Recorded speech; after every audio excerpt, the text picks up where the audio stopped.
what's going on, everybody? Welcome back to the channel. You're watching Original Art Hour Beyond, episode number 8. Tonight, we're going to be going down the rabbit hole a little on Star Wars animation art with our guest, Jeff Wedding. And, of course, we're going to be joined by Tony NYC Jr., as always, my co-host, Tony.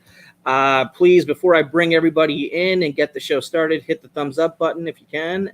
Subscribe to the channel. I think I'm about 7 subscribers away from 1,100, which is, I guess that's a milestone, arguably. So I do appreciate the support. Thank you so much. And if you're watching on the rewind, please hit the like button, leave a comment, let us know what you thought of the show. This one's going to be a great resource, I feel, for people in the future.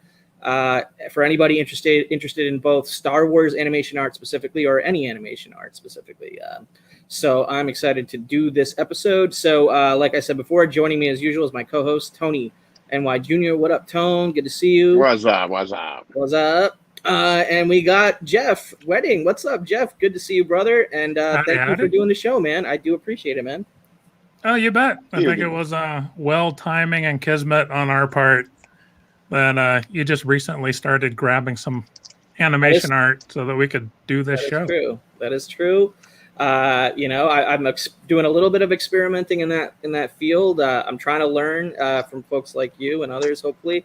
And that's why I think this is going to be pretty exciting. You put together a tremendous PowerPoint presentation, which I've teased. And fingers crossed it works. Nice. I hope it works too. I hope my computer can handle this thing while live on the interwebs.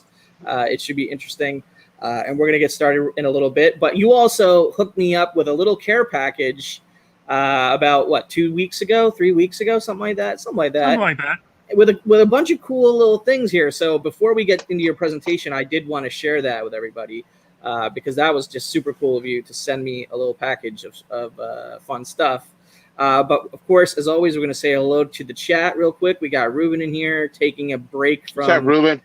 What I assume is Monday Night Football. So we're either inconveniencing the football fans or, bringing out the people that don't care about football in here. So that's right.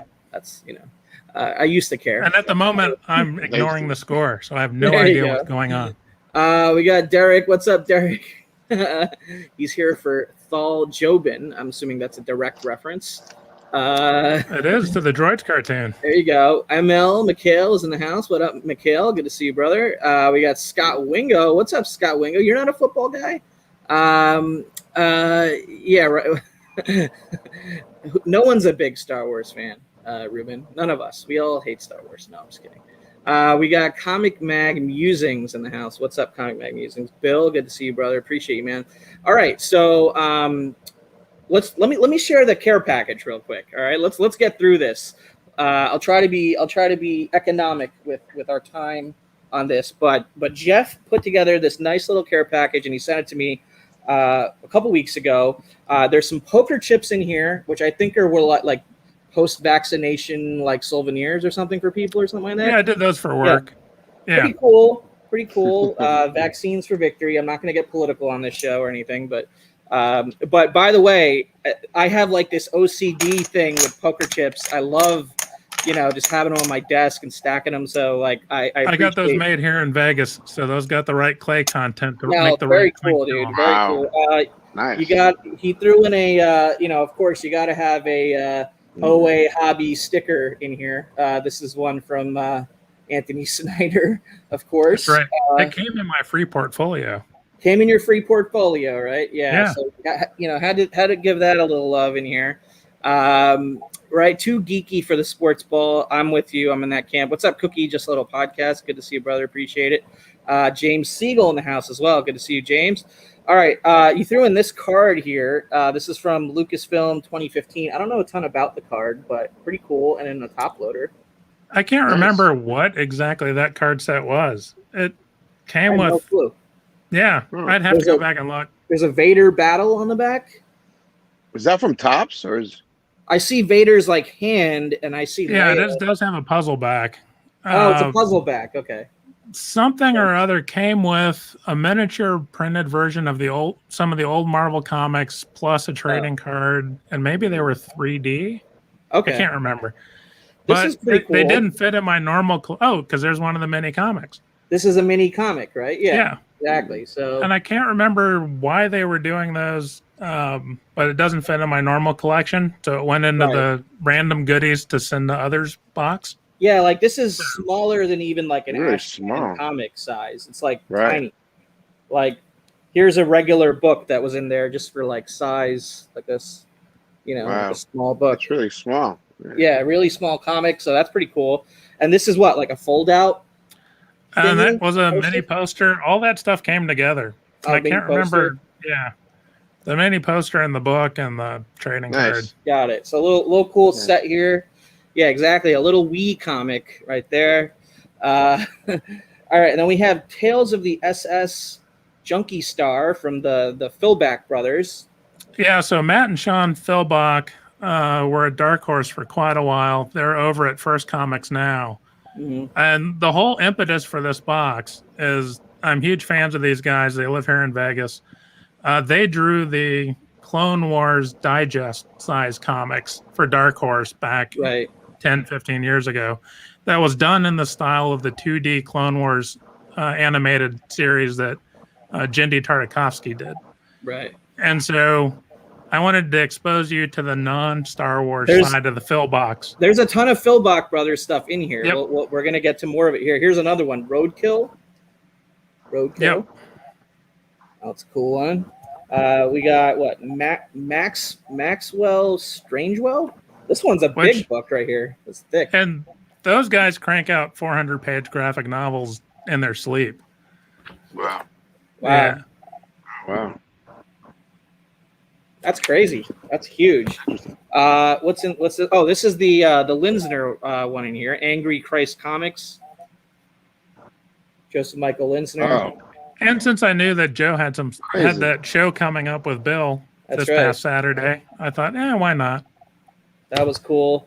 So when we were doing San Diego, the show, the Comic-Con, Philbox occasionally would sit in with us at World Famous Comics. And Joe's booth was right across the aisle from us. Nice. And so a lot of this is stuff that I had stacked up that was left over from exhibiting. Nice. That, it's time to share the love. Dude, I appreciate it, man. This one's signed. It's called Frickin' Butt-Kicking Zombie Ants, #1. Wow. I don't think I had any copies left of Vampires versus Werewolves on the Moon, but that's a good one. A classic as well. Awesome. Zombie and then we got Cadaver Dogs of Winter by the Philbach brothers.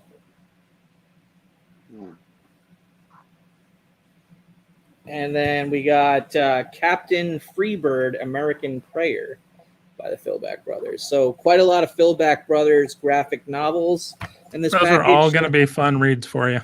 Thank you, brother. And we got Joey saying Maxwell is a good read, but it's a few less things for Jeff to send to me for his collection. Very nice. That's my cousin. He's gotten plenty. So that's awesome. All right, and then there'll be more anyway, Joey. Don't worry. You threw in some comics in here, some free comic book day stuff. The High Republic Edge of Balance, which is cool. You threw in the High Republic Adventures, which I'm really loving. The free comic book day copy of it. You threw in some more Linsner stuff. The Dawn, as deep as is the Wizard promo comic. No, so no. We got the Joseph Michael Linsner Dawn 2005 sketchbook edition in there. That's pretty cool. Nice. You threw this The Wondrous World. This one's signed by Howard M. Shum, I believe. Shum. Right? Yep. Shum. Okay. Yep. He did a couple of Star Wars issues for Dark Horse also, and I picked up one of his original pages not too long ago, and he threw those in. So nice. I gave him a read, and now I'm going to let some others enjoy. Saga of Evil Monkey Man. That one's also signed. It's got a Pieta cover on that. That's a cool title, Blake though. Seals. Who is it? Blake Seals. Blake Seals. Okay. Yep. We got another Shum Gazillion #1. This is an image. Cool. Signed Indie Books. What's up, Carlito in the house? We got another Shum. This one's got like almost like an anime-ish vibe to it. I don't know what the title is. What is the title? And Howard got into comics so that he could break into animation. Oh. And so he's done a slew of comic books, but he managed to parlay that into getting into actual studio animation. Here's another one from that title. Fat Boy and Harvey, another one by Shum.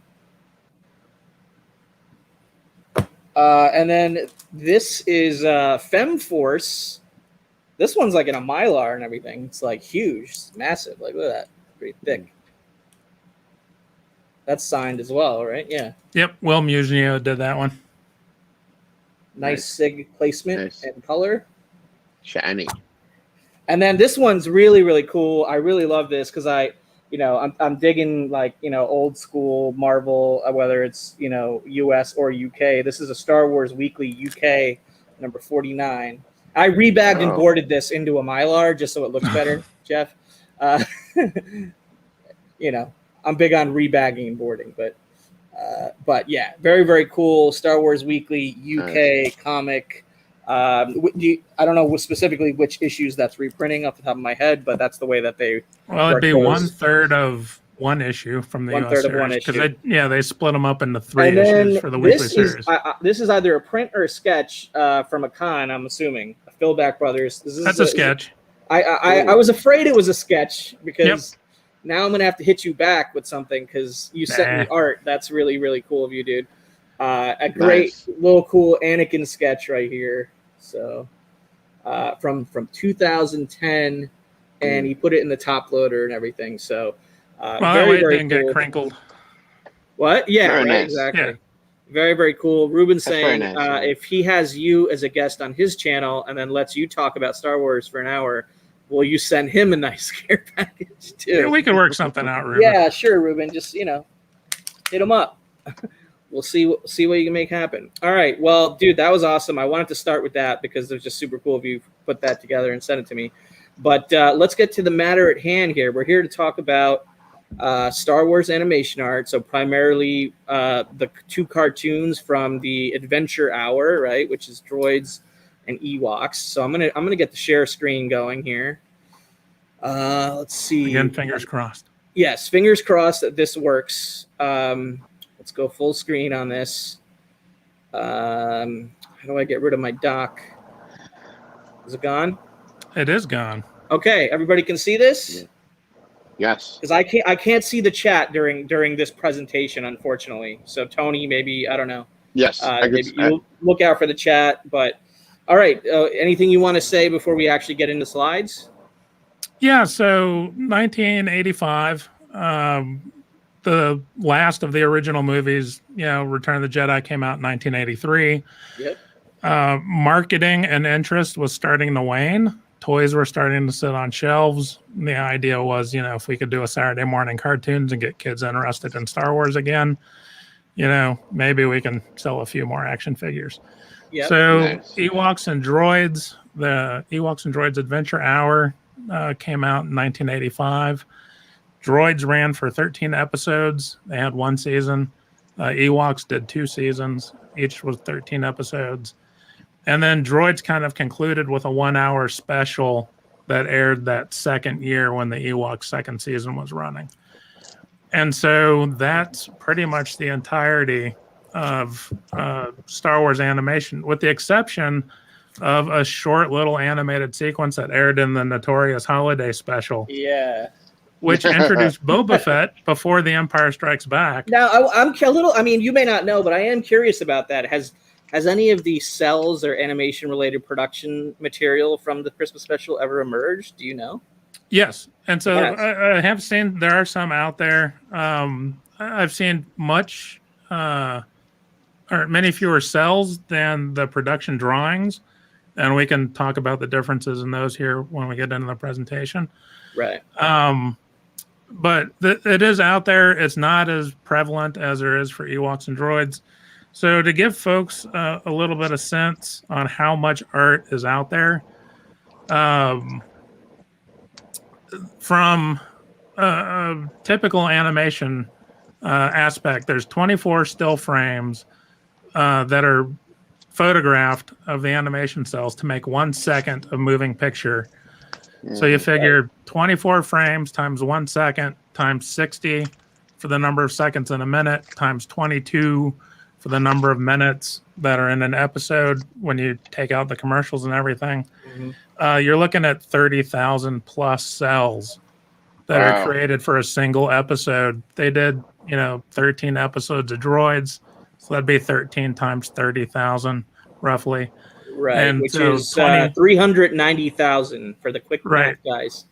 Yeah, 26 episodes of Ewoks times 30,000.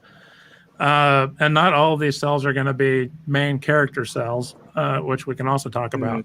Right. But, you think about that sequence in the holiday special, that was what, 10 minutes? Right. So that's less than half of the number of cells, and it was just a single instance. So although it's still tens of thousands of cells, they're much fewer by percentage in terms of total art coming out while they were still doing traditional 2D animation.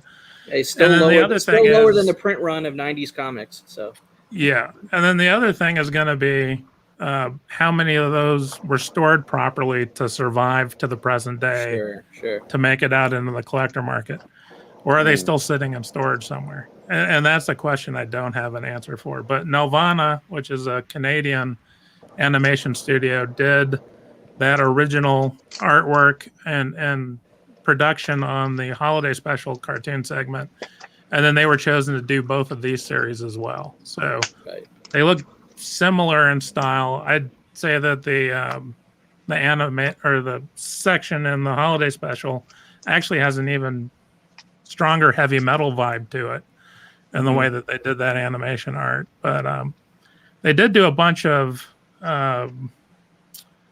Ceracells. So they did reprints, which were basically screen printed onto some clear acetate in order to give collectors something. And so those are floating out. And there's 4 or 5 different images they used to sell through the Lucasfilm gift shop. So right. Okay. Well, that's a pretty good primer. Do you want to get it right into the presentation? Just let me know when to go to the next slide, I guess, and I'll. Yeah, let's just roll into it, and we'll get through the highlights, and then if folks have questions or whatever, or we can get on to some other cool stuff on your end. So, all right, here we go. Here's a little summary. Again, I was not present when they were making these episodes, so this is just sort of a generic animation approach to pre-production, but they're going to script out the story, so all the dialogue, all the major plot points are going to be written out, and then they're going to produce storyboards. So you'd have the primary animators do little drawings to kind of capture the main heart of the scene, and then they're going to pair that script information, including the dialogue, to those individual storyboards. Because they're going to have to draw the characters' mouth movements, even if they're sort of rudimentary, to the vocal track, they're going to end up recording the audio for all of the voiceover parts before they actually start doing the animation. And that way they can gear the animation to matching that vocal track. Right. Once they have the vocal track recorded, they'll do an animatic where they actually film the storyboard images. And so they can use that to figure out timing and pacing. Again, that's going to be a little squishy and can be edited later in production. Then they're going to go through and design all the characters, figure out what they look like, what their proportions are, figure out what backgrounds they're going to need. And then they're going to do model sheets and color guides for all those things. And so that's basically, in a nutshell, the pre-production process for any 2D animation. So with that, I think we can jump to the next slide where we're going to show examples of some storyboards. Okay. And we can jump on to the next one. There it is. So there's a storyboard sheet from Ewoks. This is 8.5 by 11. They were using standard paper for at least the examples that I've got. And you can see they've got the scene number and then the storyboard panel information at the top and down at the bottom. The E8 is for episode 8. The Traveling Jindas is the title of the episode. And then they've got the page sequence on where that storyboard appears and the sequence of all the storyboards. And then they've got the bit of dialogue that goes with this scene as the Ewoks are running towards the village, along with some info on the pan they're going to need to do with the camera. Right. So this is the first visual part of the process. Right. This is where the actual pre-production is going to begin, and they're going to start pulling stuff together. And this is the earliest production art that would be used for an episode. Right. And all of these examples that are in your PowerPoint presentation are from your collection, right? Yep. Right. Okay. Awesome. Is this on paper, or is it on on something solid like cardboard? What's it on? This is on white paper. Yep. White paper. White Okay. paper. Yep. Storyboards typically are on paper. They usually get pinned up on a bulletin board or something. Okay. But again, this would get paired with the voice audio track as I get into doing an animatic, which we'll talk about in a little bit. Okay, cool. You want me to go to the next one? Yep. All right. And here's just another example from the same episode showing sort of their early vision of what the background scene is going to look like.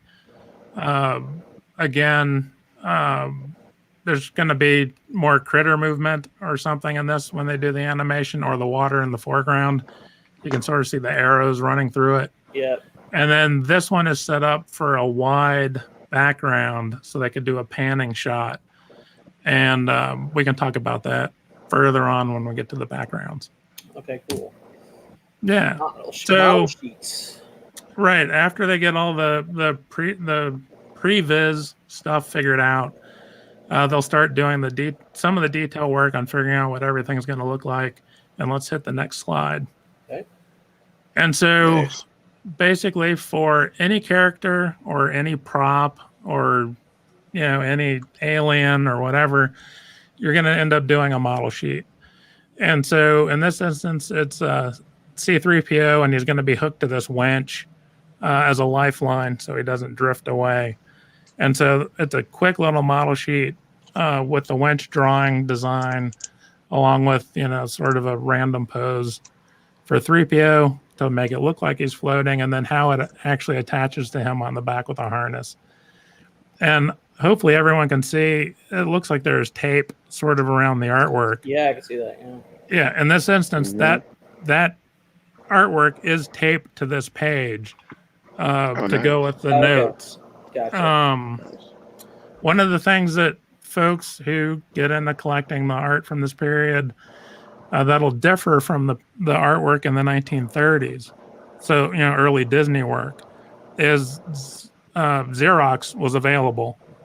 And if you've got a studio full of animators who all need the same character reference, you're not going to draw it 50 times. You're going to photocopy it after you draw it the first time. Mm-hmm.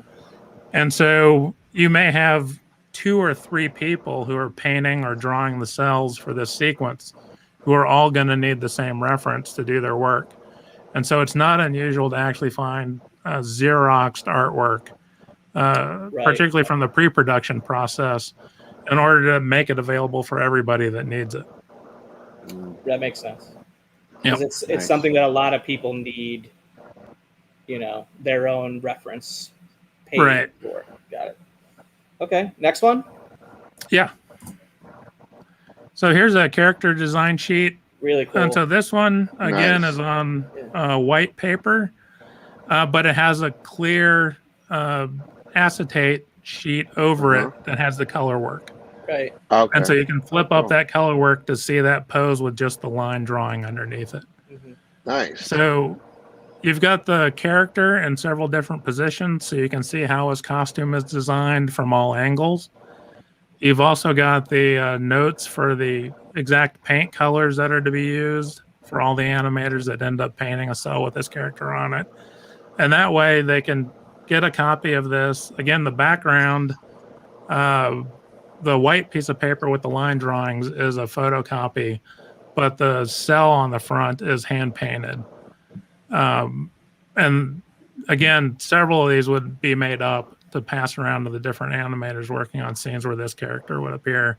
so that he would look consistent in between each character's work. And would those photocopies have the full color, or would they just be black and white on the photocopy? So all the copies would be black and white, but then it would have the acetate overlay, that clear sheet overlay with the color work on it. Got it. And to grab a couple questions out of the comment real quick, Sure. Scott. I can't see them, so. Yeah, Scott. Indoor was the setting for Ewoks. Droids actually had a couple different storylines where they hopped around to different planets. And then Ruben, this character in particular, is one that was created for droids and one of the storylines. So the only characters that most people probably would recognize are R2 and 3PO. Slice Noodles does a little random drop in at one point. Boba Fett does appear briefly in an episode. And then there's stormtroopers floating around. But for the most part, it was all new characters that the droids were interacting with, because this was set before the first movie. So this was set before the original Star Wars in the timeline, even if it's not canon anymore. Right. Nice. Yeah. Well, I don't know. George never considered these canon anyway, I think. Well, and the whole canon thing, I'll leave that for others to argue. We don't need to go down that path here. My Star Wars nerdom knows no bounds. Same. I'm in that group as well. All right, next phase here, we got layouts. Yep, so layouts and animatics. So let's go ahead and go to the next one. After you've got the storyboarding done, so you sort of know where the direction of the story is going, you've got all the pre-production work on the characters' design and stuff. You need to work with the camera guys to figure out how you're going to make the motion work, and the animators, how you're going to move characters across cells to create their sense of motion. And so this is a layout drawing. This would also be used in doing animatic work. You could actually film this and sort of pan the camera. In this case, if you see the arrows coming in from the corners, this is setting up a shot to start wide and then zoom in towards this ship that's going to be sailing into the foreground as the camera does the zoom in. And so it's giving you the direction that the boat's going. It's giving you the pan directions for the camera. And in this instance, it's actually talking about that particular cell with the boat. So that's the animation level number 3 note that's at the bottom. And this is out of droids number 11, and it's scene 248, which is, sort of that coding that shows up on a lot of the bottom of the drawings. Usually it's a D or an E to abbreviate for droids or Ewoks. It's then a dash in the episode number, and then a dash in the scene number. And the way the scenes were broken up was really by background. So any time you had to change stuff with the still camera to put a new background into frame is when they broke and started a new scene. And that's sort of how all the cells are tied together. So let's go ahead and hit the next slide. And here's another one with 3PO. And this one, it's an instance where he's sitting down and he's moving to a standing position. This is from the first episode where 3PO is really beginning to introduce himself. I think, I have seen that one, and I do remember that exact line. Right. And again, it's showing that the camera is going to stay focused in on the upper part of 3PO, but it's going to be a pan up against the background as he's standing. Right, and that note in that red pencil track up with he stands up. Very interesting. So let's go ahead and hit the next one. Production. So after you got all the pre-production stuff together and you've got your vocal track and your initial animatic, which sort of gives you a visual, even though it's still images, it gives you a chance to put all the dialogue together and figure out the timing and the pacing so that you can match your animation to it. And so at this point, I know on some of the anime films in Japan, they may actually have 2 different studios working on a project at the same time, with one doing the backgrounds while the other is doing all the character cells. I'm not sure I suspect all of it was done in-house with Nelvana for the Star Wars series, but I'm just not certain on that. But at this point, you'd start doing all the background paintings and laying out all the background design. You'd start the actual animation by creating the animation drawings, which then go on to help you create the animation cells. You'd probably do an advanced animatic where after you have all of the hand-drawn, penciled drawings done, you'd photograph those and make tweaks to the sound and dialogue in terms of timing before you go through the expense of painting 30,000 cells. Wow. And then you'd clean up the in-betweens. So you would have your primary animator do key positions for key scenes. So he'd do the first position, say, of R2-D2, and then the end position of R2-D2. And, so perhaps he moves across the screen and rotates. He'd do those two end drawings. And then there would be assistant animators who would do all the in-betweens. So they'd go in and clean up all of that in-between work so that there was a clean sense of motion from that first and last drawing. Once all the drawings were approved, they get transferred onto clear cellulose acetate, which is where the word cell comes from, abbreviating cellulose. Prior to the 60s, a lot of it, maybe even phasing out before that, but cellulose nitrate was the clear film used. And that is a very unstable product. It can actually burst spontaneously into flame as it degrades. Most repositories, that store cellulose nitrate, including photographic film, which for a long time was used on a cellulose nitrate background, stored in freezers as a way to help mitigate, reduce the amount of off-gassing and help keep it from combusting. But these are cellulose. Acetate, it's more stable, but it's still inherently unstable. So you'll see a lot of degradation in the condition of some of the cells as they age. They'll turn yellow.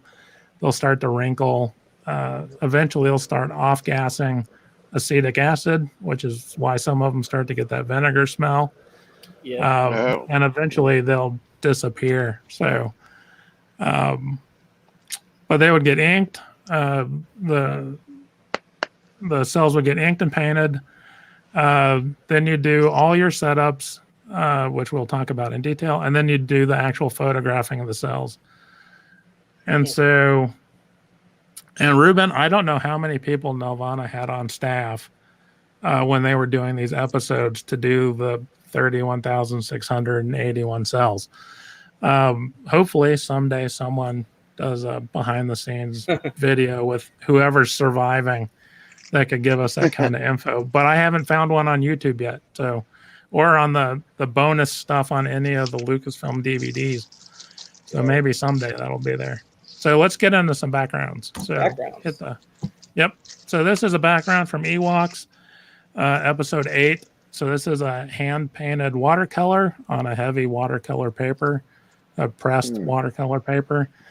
Some of the other scans don't show the holes in the bottom of the page that are punched there, as well as this one does, because that white paper that I was using on the background, the photocopier just didn't pick it up as well. But because this is yellowing slightly, you can see those holes that are punched in the bottom. The animator desks and the camera setup had pegs that you would slide these over so that you would align all the backgrounds and all the sheets, so that everything would be in the same frame of reference and ordered in the proper position. So that's why those holes are there. And you might be able to catch them on some of the upcoming stuff on the production drawings and the frames. But this is sort of a standard size background. TVs were mostly square still in the 80s. We hadn't gone to the widescreen format. But you will see longer, wider backgrounds, and those are for panning shots. So if you think of an episode where you've got characters walking through, like our 3PO walking through a marketplace, they would have a longer setup where you could march the cells across the wider background so that the background would be moving behind the cells.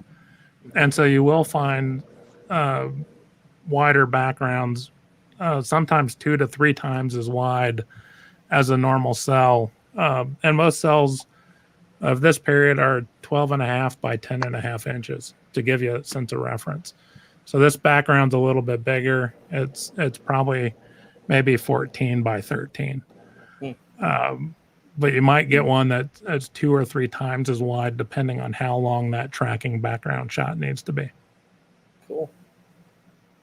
All right, we go into production folders. Right. So this one's pretty straightforward. It's a folder.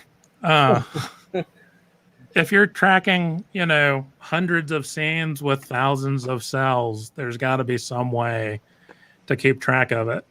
And I did not have an example of one of these, so I stole this photo off of eBay. But then to make things right, I won this folder off of eBay. You got it, nice. It is now in my hands. So this is for Ewoks episode 13A. So this is a season 2 folder. Some of the episodes in season 2, instead of doing a single 22-minute long story, they did 2 11-minute long stories. So you'd have an A and a B story throughout an episode. This is for scene 78. It's stamped Ewoks. It's got a photocopy of the storyboard for that scene on the front. There's some notes for the camera guy. There's a bunch of initials and signatures of people who signed off on different aspects, on whether the layouts were done, the cells were done, the background was done. One thing about backgrounds is you might reuse a background in more than one scene. So there's probably, maybe a couple dozen standard backgrounds of the Ewok village that would not only get reused in a single episode, would get reused in multiple episodes. And in some instances, backgrounds were even pulled from different animated series. So you might catch a desert background, that's supposed to be in the He-Man universe. It's actually the same painted background that shows up in a Droids episode. So again, to save money, save time, get to the end product, because of course we're looking at these as collectible things to keep and treasure. This was just stuff to get them to the animated show that they could get on the TV. Right. So their opinion was different, and kind of keeping track of some of this. So anyway, you may come across these folders with or without content still, right. But that were used to keep all of the production drawings, all of the cells, all of the camera tracking info, the timing sheet for the soundtrack, and eventually a background. So everything was in one folder to take to the camera setup when it was time to assemble everything and actually photograph the cells to produce the animation. That's cool. Yeah, so there must have been like a lot of folders. Yeah. So, in this instance, this is scene 78. One of those production storyboards we saw earlier was, for scene 255 of that episode. Right. So yeah, there'd be hundreds of folders for an episode, most likely. All right, we're moving on to timesheets. Right. So this is a crazy spreadsheet that ties the camera and the vocal soundtrack for the voice dialogue and the individual cells together so that they know when they photograph it, what time in the episode you're starting at, what time you're ending at, how many frames you're using, and what order those frames are what order those cells are going to be put in front of the camera. So let's hit the next slide and we zoom in on the top of the page. Okay. Right. So Ewoks, again, episode 13A, this was the timing sheet that goes with that folder. There's camera notes for panning the background over on the right side. On the left side, it's starting with a primary pose. And in this instance, it's sort of some biker gang aliens riding weird living lizard motorcycle things that kidnap one of the Ewoks. So there's no dialogue on this part other than you can see right towards the bottom that Nisa, who is the Ewok, squeals. Right. So they don't have to match her squeal because she's also in a bag. They stuffed her in a sack to ride off with her. So they don't have to match animation on this sheet. So the lip syncing isn't important. But if you look at the circled 1 and 2 columns, they're using 2 layers of animation cells. So depending on the moving parts and how many separate things are moving, you may have 1 cell, you may have 8 cells stacked up on top of a background to achieve that 1 frame that you need. And then you would pull those cells off the background, resort them, add some different cells in with the next piece of motion, restack them on the boards, and then take that second frame. And so the numbers that are circled, so there's a 5 that's circled in the 1 column, and there's a number 1 that's circled in the number 2 column. Those are the key frames that I was talking about that the key animators would do. And all of these others are the in-between frames for that sequence. So you'd have, 2, 3, 4, 5. One of these runs up to 8 in this sequence. So you'd have 8 in-between frames between keyframes. And in this instance, this is about a 3.5 second shot of the 13A folder for scene 78. It's about 3.5 second shot of these guys on motorcycles, and basically they're tearing down a forest path and they're just kind of bobbing up and down on their rides in the scene. And so they're panning back around and then they're just repeating this sequence of 6 to 8 cells to get that bob up and that bob down, and then they just repeat it again. And so the bottom peg number, which is in red pencil, ties it to that pan background, the position on the panning background. And then that's basically how, when it got to the camera, they'd be able to keep track of everything and know which cells they need to switch out for which frame numbers. The exposure column on the left, which is that pre-printed in green group of numbers, goes from 1 to 15, and then it starts over. And so they were shooting 15 shots on that still camera before changing the roll of film. And then they'd shoot that 0 frame and advance a frame into the camera in the old school, and then start that next sequence of 15 frames. There's an exposure number or column on the right by the camera notes, and that starts at 1 and keeps going. So every 24 frames is 1 second of film footage, right? Wow. And so that is keeping track of the frame count for that sequence.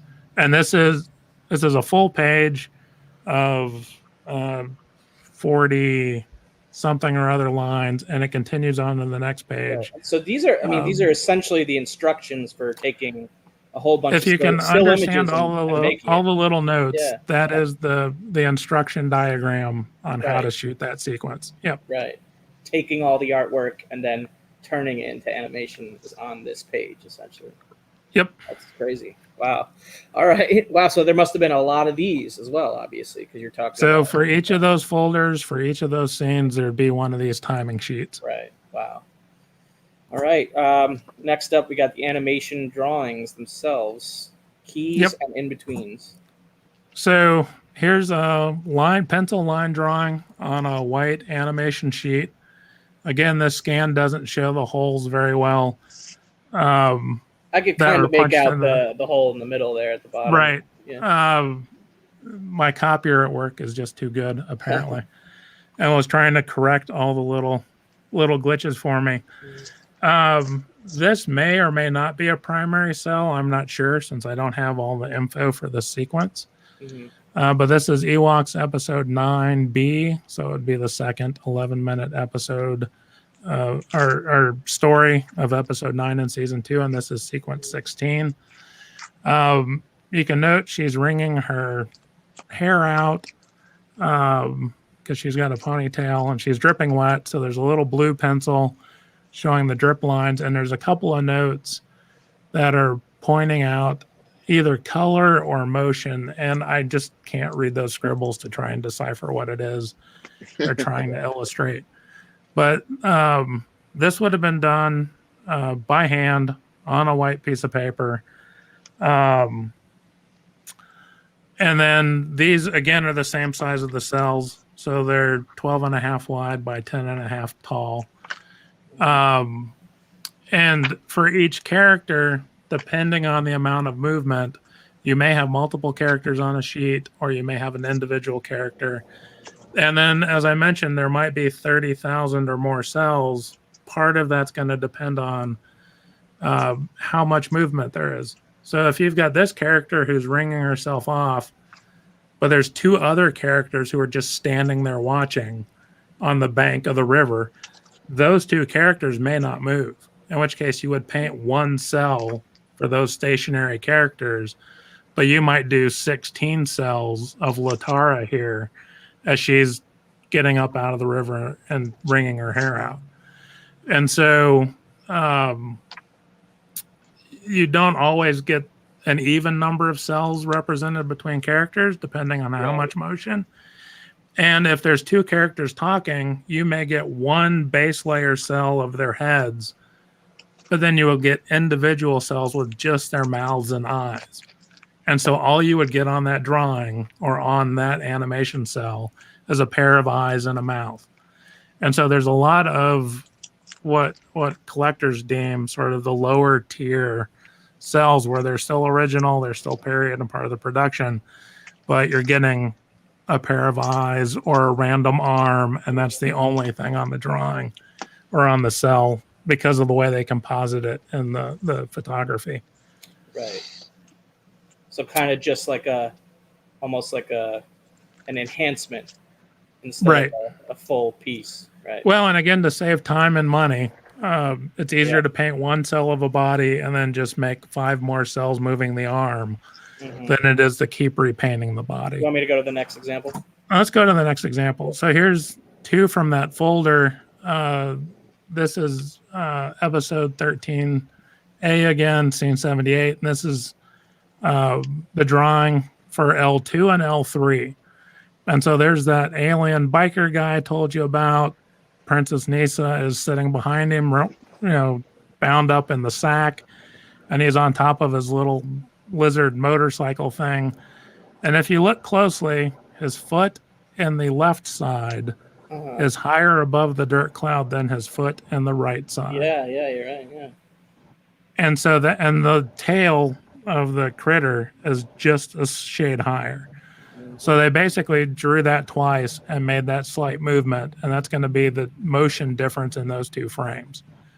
So it's subtle, but that then repeated will give you that up and down motion, and that gives you a vertical sense of motion while they're then panning the background behind him to give you the horizontal motion.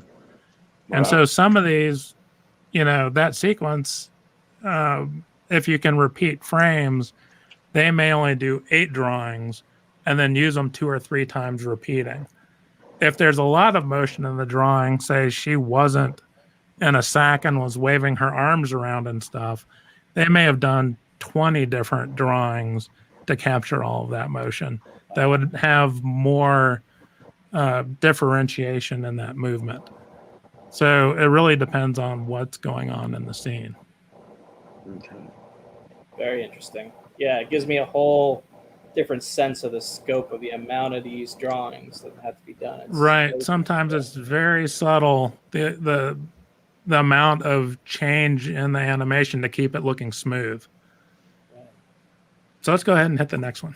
Yeah. So next part, we're on to the actual, I guess, what you deem the cell. The full right. cell. So you would take those drawings, and then up until the 60s, you would have an inker hand ink the black outlines on the front of a cell. He just lay the blank cell on top of that pencil drawing white page pencil drawing, and just ink the character straight off onto the top of the cell. And so all the black line work is always on the front of the cell. Again, by the 60s, Xerox come into play, and they're able to actually photocopy that pencil line work onto the cell material and feeding it through a machine. And that sped up and saved time and money on the production. But if you look at Disney cells, their line work is usually very even and very consistent, because you've got one guy who's usually they'd assign a key animator and a specific group of assistants to do all of the cells of a particular character. So that character looks consistent all the way through the 22-minute episode. In this instance, the line work and the droids and the Ewoks cartoons sometimes can look a little uneven or sketchy because the photocopying process didn't produce as clean a line as the old hand inking did.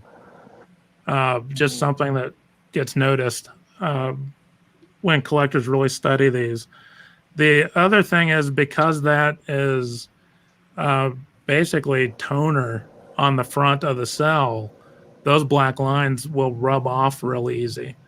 So one thing with the artwork and the production cell is to just be careful, when you're handling it, not to rub the line work off the front. And again, this is a clear cell that I scanned with a white page behind it so that it didn't show the inside of the lid of the scanner. So this is actually color art on a clear sheet of essentially plastic. Right. And so once the line work got done, it'd go to the color animators, and they would hand paint it. And they would hand paint it on the backside so that you didn't cover up the line work and on the front. And so when you flipped it back over to the front side, everything looked colored properly and didn't accidentally color over any of the line work. So let's go ahead and hit the next. Here's another one. Right. So here's that same guy on the motorcycle critter that we saw in the production drawing here on the animated cell. And I've scanned the opposite side up to show you the back of the cell with the hand painting. Right. So they do the tiny details first, and they do one color, and then they go back and they do the tiny details in another color. And then they go back and they do the big areas. And sometimes, like the cloud, there'd be even less distinction because they go in and do the dark grayish brown first and then that lighter tan second. And they just put the lighter tan over the whole thing and not just try to stay within the lines. Because of the way it's layered on the back, it still looks correct from the front. By the time Lucasfilm gets to doing the Clone Wars animated series, the first one that ran on Cartoon Network. The traditional animated one, right? Well, it was. Was it not? Well, it wasn't traditional 2D. like this, right? Right. It was partly done in 2D in production. Right. But they were thumbnailing on sticky notes. I think they did that first episode in like 6 weeks. It was a small shop of guys that did it because of the way they did it. But they did traditional 2D art production, pre-production. They did some key production art, but that was where they first merged in computers. And so there's some line drawing on paper production art that was then scanned into a computer and it was digitally colored. I think all of the color in that whole series, which, as Spencer's pointing out, is the one referred to as the micro series, because the episodes were all very short in the first couple seasons. The Jendi Tartakovsky series. I think all of the color for that series was done digital, and all of the ship space battle sequences were done digital. And then by the time you get to the more modern Clone Wars series, that's all done digital, and it's 3D animation. So, and I think even most of the production work or the the pre-production work is visualized in the computer now. Right. CG and Nice. 3D Right. stuff. Yeah. Yeah. All right. So this is the last of the fully Right. hand done. The Micro Series Clone Wars is that transition period where pre-production, early production is done by hand, but finishes and composites are done digital. And then modern animation is almost all digital now. So some of the pre-production storyboarding, early story outlining, trying to get major plot points might still be done by hand. But certainly by the time you get fully into pre-production, they're moving to computers now. Yeah. Hence why these have become collectible, super collectible all of a sudden. You know? Yeah, this is an art style that is not being done much anymore. Totally. Yeah. All right. So the next little phase here we got is cell setups. Yep. So let's go ahead and hit the next one. So here we have 3 separate cells. So each of the creatures and Mondo Baobab, the character, are on their own cells, and then there's a background underneath them. And this is, as you can see, the background extends to the right a little bit because this was a short panning shot. One thing for anyone who actually starts to go out and try to collect these, rarely do you get a background that matches the scene for your cells. Because there were so many different cells for a scene and only one painted background, you know, you may have 500 cells for a scene, but one background that they were all layered on at various times. Only one person is going to wind up with the background, and all those other cells usually they usually show up with a laser printed photocopy of a background, just because the cells look good with a background behind them. Totally. But again, a lot of the companies that deal in animation art aren't necessarily picking a background from a Star Wars series, much less from that specific scene or episode. And so I have not actually, these are 3 cells that are now stuck together because the paint actually interacts with the cellulose acetate as the cellulose acetate breaks down. And the paint, when exposed to high heat or high humidity, can get sticky again, and then the cells stick together. Yeah. In this instance, the cells are stuck together, and I haven't pulled them apart to try to read all the coding to then see if it matches the coding on the background in terms of episode number and scene number. But just trying to pick out some of the numbers, it looks like there is a mishmash. And in fact, that might not be the right 2 creature cells to go with that position of him either. So just not worth the risk, though, because you could mess it. Right. So some people have tried separating, and depending on the level of stuckness, we'll just say stuckness, you might be able to pop them free. But my OCD is not to the point where I need matching cells and backgrounds. Yeah. So I'd rather preserve the art in the state that it is than risk damaging it.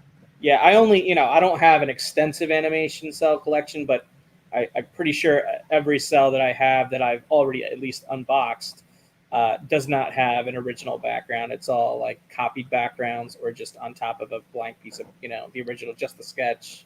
Right. Whatever, yeah. And so a lot of times if they were stacked, because most of these just sat in a warehouse, the cell may stick to that the line drawing piece of paper background, or it could stick to another cell, or it could stick to a watercolor background. So this is that cell from earlier on that watercolor background. This is how I got it.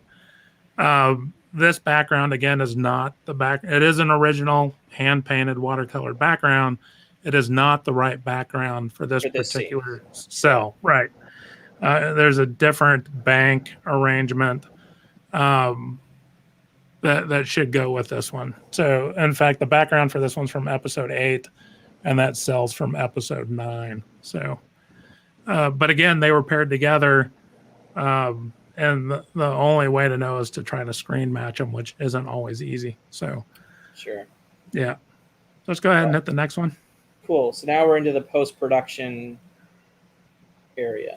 Right. So we've laid down the vocal track so we can match the animation to it. They don't do the music or all the sound effects until they get the final animation done. And that way they don't have to try to mush music if they get a change in scene because of the animation. And so they do the musical scoring and the sound effects at the end, add them to the vocal tracks. They edit all of the still photography from the scenes together and then change it from still photos to film and produce the final animation for the episode. Right. And so let's hit the next slide. So finished product. And we'll look at some finished product. So that's a terrible screen grab on my cell phone off of my TV. But that is the cell. Well, that's within 2 or 3 cells because it's not a perfect match. Right. With the water drops. That looks There cool, you see the actual background that was used. That is from the same scene. And as you can see, that is a different background entirely. Yeah. And you also notice that in the TV episode, you're really only seeing her from like the midsection up. Yeah. So the cropping for the scene may not use all of the artwork. So when you're looking to try to match it, first you're going to look at the episode number so you don't have to watch the whole series, but you can key into the right episode, and then you start looking for the main part of the character and then see how they match up. So in this case, they just cut off her legs entirely by the time they got to compositing the still footage for the animation. And let's hit the next one. It's cool though. It's cool. Yeah, no, very cool. And so there's the screen grab on the other one. And if you remember from the timing sheet, there were 2 columns for cells.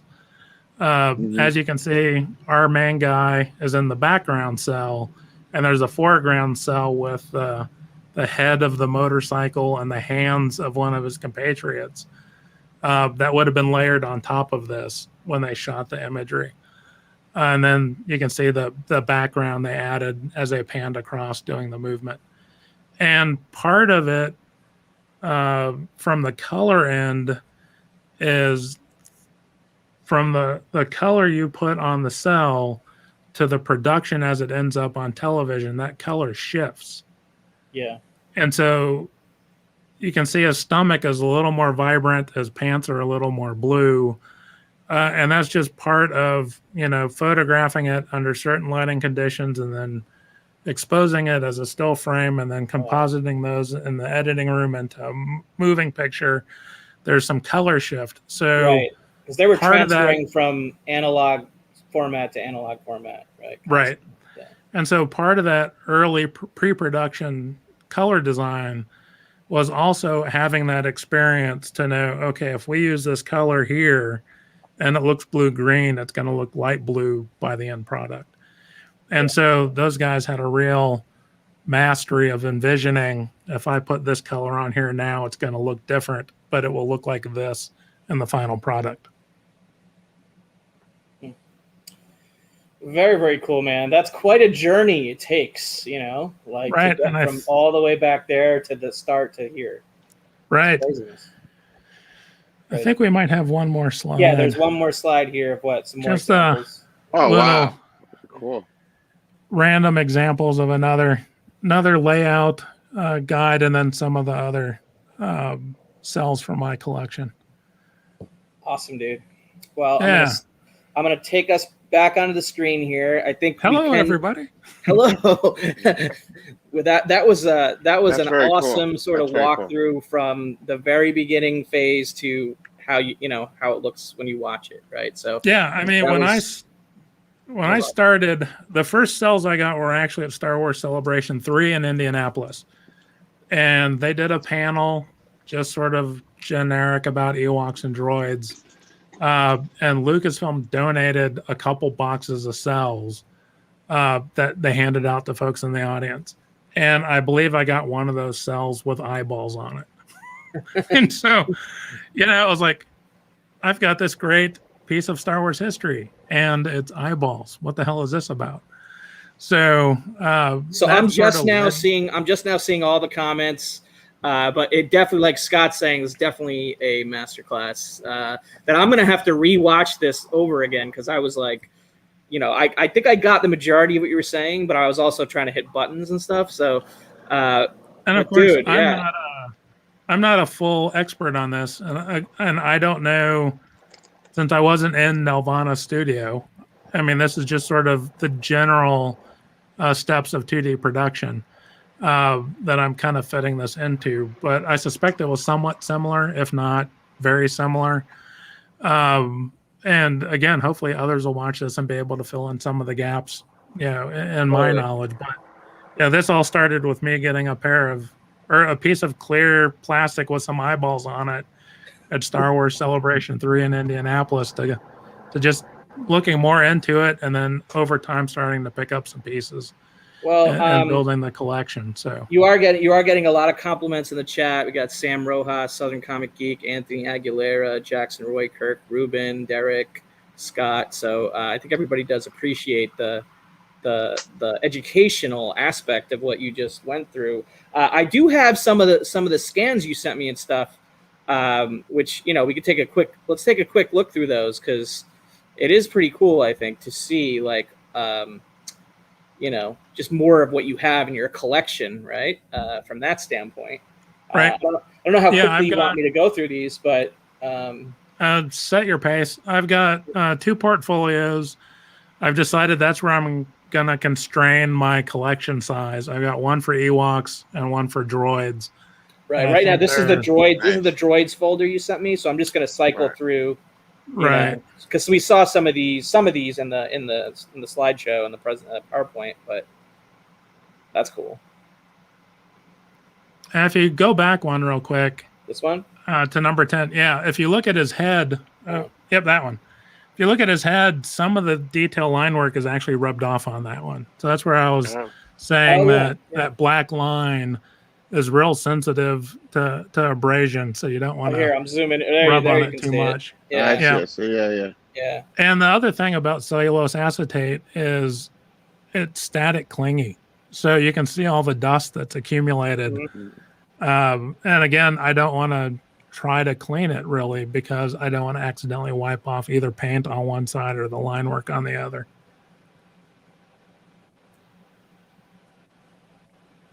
There you go. You got a headshot. That's one that has the drawing underneath it. Yeah. And it's stuck to it. Same with this one. Yeah, you can see the lines. Right. The lines are off a little bit. Yeah. And because there is this propensity for the paint to stick to paper, and you can see this, someone tried to pull this at one point because the strap there, that grayish paint has come off and part of it's now stuck on the background. But because there's this chance that the paint's going to stick to paper, rather than have it accidentally stick to the insert in the Ayatoya, I bought a package of animation paper, of just blank animation paper. So I can put just a blank white animation sheet that you would normally do the pencil drawing on behind the cells that are loose, so that if they should stick, they'll stick to a clean sheet of paper and not to the production drawing or to the folder I've got them in. Nice. Very nice. That's cool. It's a cool drawing. Again, notes you'll see pop up on some of these in colored pencil talking about, eye blinks or hand movements or different color that someone needs to pay attention to when they get to the model work. All right, I'm gonna quickly we got a R2 and a 3PO here. Cool. R2's always been my favorite Star Wars character. You notice the hat I was wearing tonight? Let me here. I'll go full screen. There you go. Yeah, baby. Yep. Yeah. He's the hero of all the movies. He is the hero of the Skywalker trilogy. All right. Well, as Spencer pointed out in the comments, this stuff was never intended to survive. Right.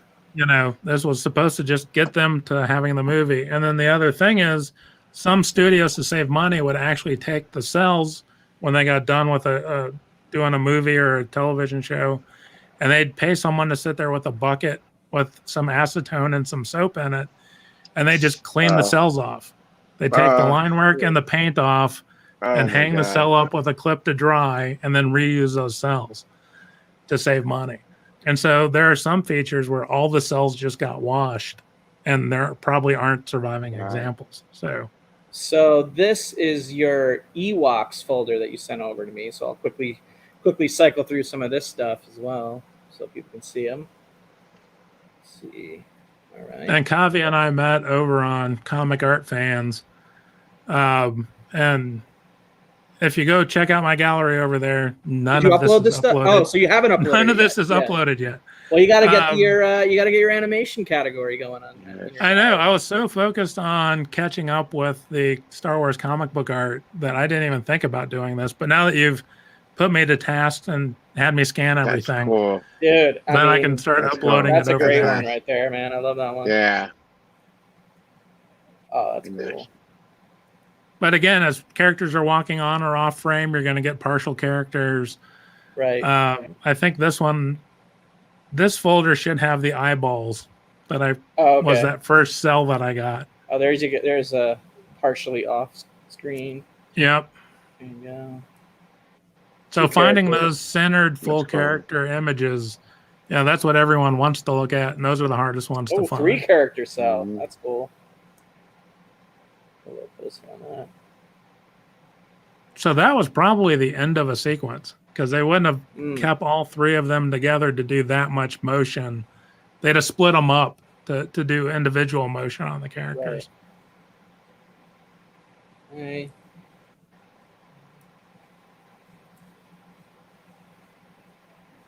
All right, that one's a little off. Yeah, that's another one that's stuck to the page and will forever be offset. That's cool. 3 one. That's cool. Nice. I love the colors on that one. And that one. And you have Ewoks on a unicorn thing. So how could you? Yeah, that one's awesome, dude. That one's frame worthy. Love it. So that's another thing I'm curious about is like, how do people frame this stuff? Because I have heard people framing this kind of stuff and displaying this kind of stuff too. You definitely want to have it matted so that the cell is not touching the glass. You also don't want it touching the framing material on the backside either. You're going to want to put a separate sheet in there so that if that paint sticks, it's not sticking to the back of the framing material. That's cool. And conservation on these, in terms of dealing with that deterioration of the cellulose acetate, is an archival nightmare. So all of the animation cells really are on a ticking clock, and eventually they will deteriorate to the point where they can't be recovered. Wow. Probably with these being done in the 80s, the majority of them will outlast me. But, within 2 or 3 generations, the acetic acid release and then the eventual pushing out of the plasticizer, some of these sort of look like they get salt deposits on the surface. And they would take the cellulose. They would take the cellulose and add a plasticizer to make the sheets flexible, like a piece of plastic. And as the cellulose breaks down and the acetic acid off gases, it pushes that plasticizer out. And there's those eyeballs. That's what got me started. There's your first right there. That's right. Because who wouldn't be excited to get that? I see a good question. Or some random arms and legs. I see a good question here, though, because I don't think a lot of people really know where to go. I know about that Animation Legends shop, which I don't think I think we're kind of running, low on time. So I don't know. I think we'll maybe do another video to do an unboxing, but I have some droid sketches in here in a mystery pack, like a mystery box that you can get from. You can get mystery boxes of Ewok cells, and you can get mystery boxes of droids sketches, right? The production sketches, right? So you don't know exactly what you're going to get in those, but I think they do guarantee at least one like main character. I think they do one. You know, like one C-3PO or R2 if you get a droids mystery pack, and Not sure about what That's they cool. guarantee Ewoks or whatever, but you're not going to get a package that's all eyes. You're going to get a full character at least as one of the cells. So, and those are pretty affordable. Like I did the math, like it equated out to like $4 a cell or $5 a sketch, an animation drawing or whatever. It's a random pack, so you don't know what you're right. Like if you want a very specific image or whatever, then you probably have to go out to so there's a few dealers that specialize in animation art. They've got websites. So if you just do a search for Droids Animation Cell or Ewoks Animation Cell, you'll find them. And there's a couple folks that do it through eBay. There's a random person or two that will show up at the bigger cons with animation I have art. seen at Star Wars Celebration. I've seen them. They do show up because they've got a captured audience there. At Big Apple Comic-Con here in NYC, like the smaller show, I saw an animation cell vendor set up for the first time this year. Me and Tony were there July, I believe, late July, early August. And that was the first time I'd seen an animation cell vendor at that particular show. So I guess it's starting to, and Heritage Auctions got packing some animation cells on the end of their comic I picked up a pretty cool X-Men the Animated Series animation cell with Storm being kissed on Heritage for $100. Like I won the auction for $100. And now they're spinning off to, I think, some all animation cell auctions. Yeah. So, I mean, Profiles probably has some, but I don't even know what their status is anymore since what's his face from Profiles, he joined up with Heritage. So I don't even know Joe, I think, right? Yeah. So I don't even know. And that may be why they're doing more animation art. So over at Heritage. Right. Exactly. Right. So that's just the natural progression of that market is where it's going. But I know you also wanted to give a shout out to Lawrence, right? So I did drop a comment over on the YouTube stream. Okay, let me find it. Only because I suspect anyone who bothered to show up tonight is either my family or someone who likes Star Wars.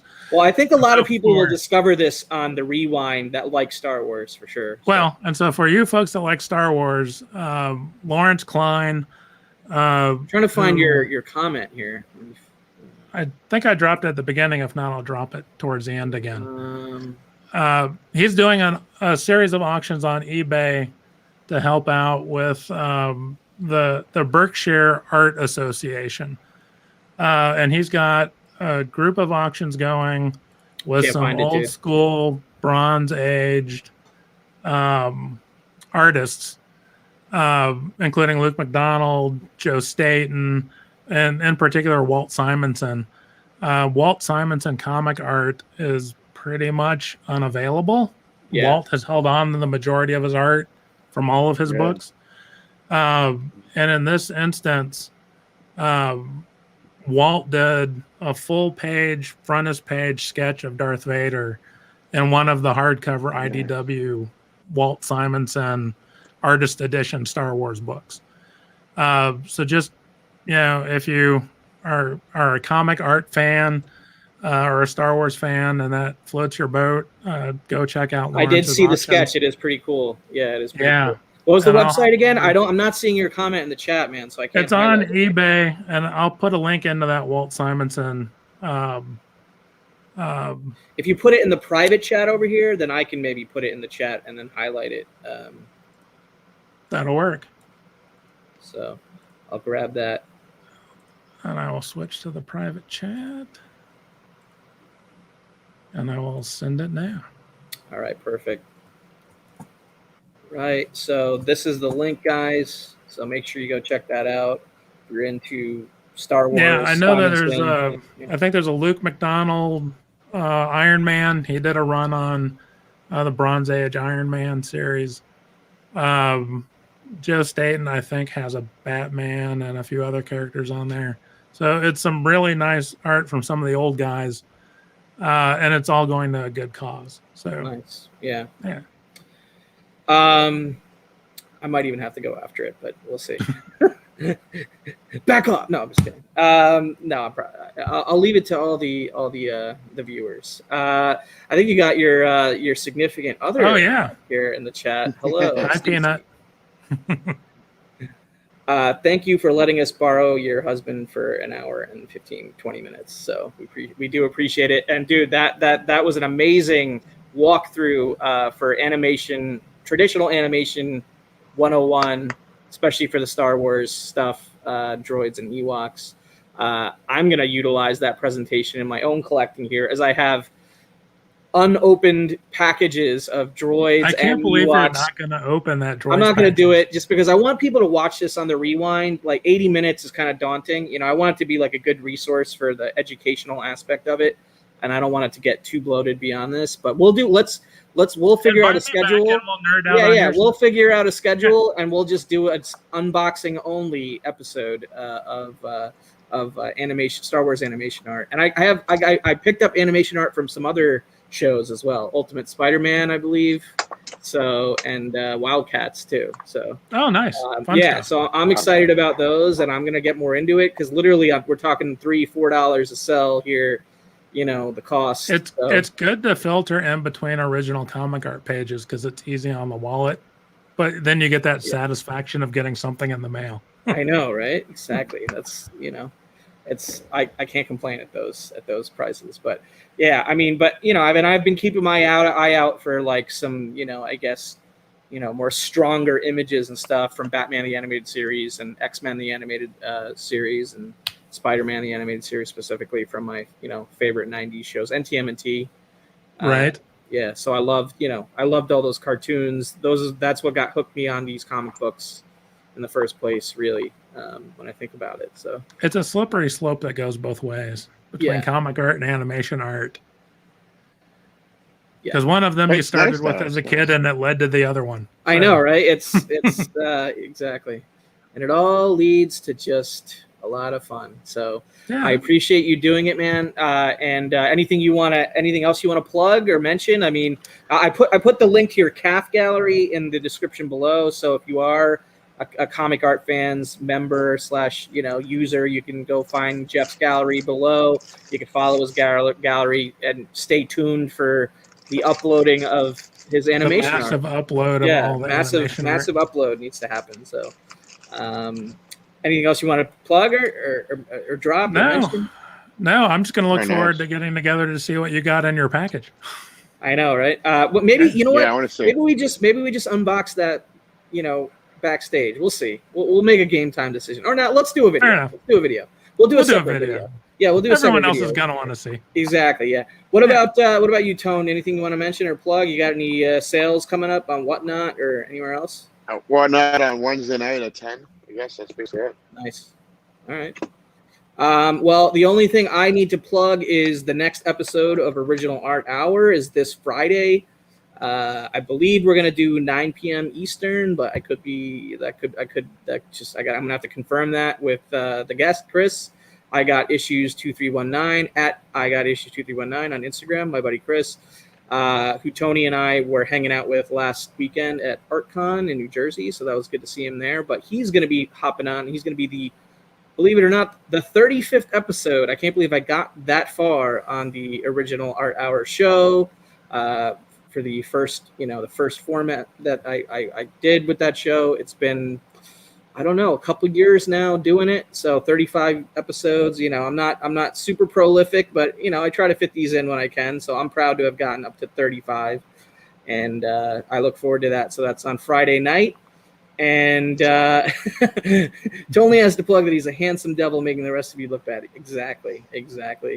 I should have dressed up. That's all I'm going to say. So I appreciate everybody. Hit the thumbs up button, subscribe. Like I said, we're almost at 1,100 subscribers here, which is, a milestone, I guess.